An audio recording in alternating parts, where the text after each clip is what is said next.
In this video, I'm going to cover the assumptions of Wegener before he came with this theory. So the assumptions he made that the Sial is floating over Sima.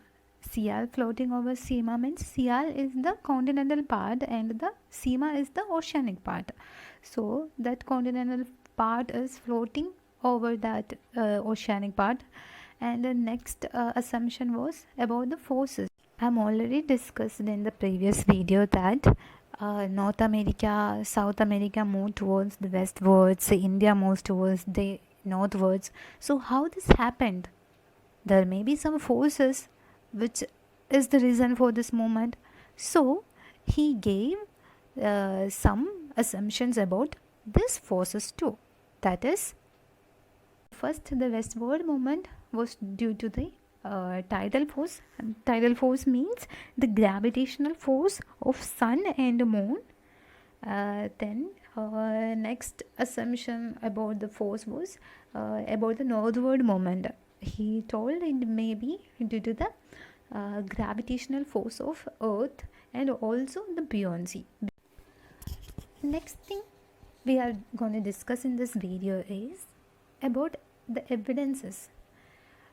He made this theory because he have seen some evidences that this may be the reason for this happened.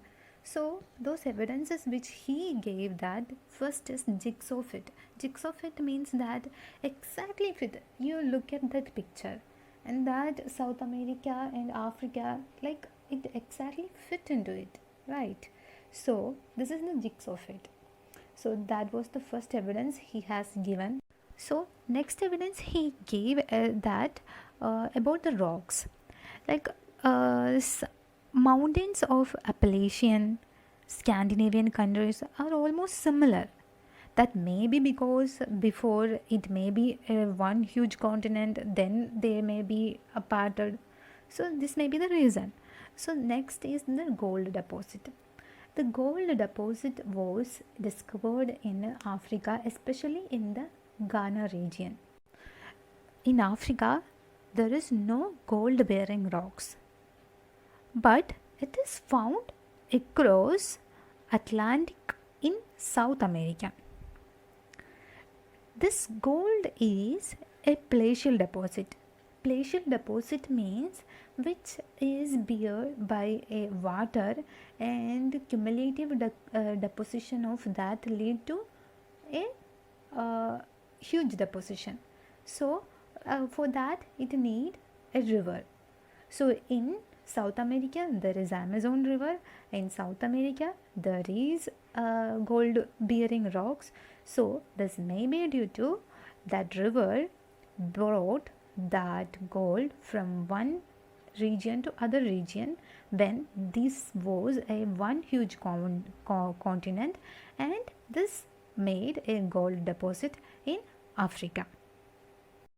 So this was the another evidence which was gave by Wegener. So next evidence which was gave by the Wegener was that distribution of fossils, that like plant fossils, animals fossils. So it was seen across the continents in many places. So that may be because all that was a huge continent. So this was the evidences which was given by him. So as a summary, in this video we have covered the assumptions and the evidences of Wegener about the continental drift theory.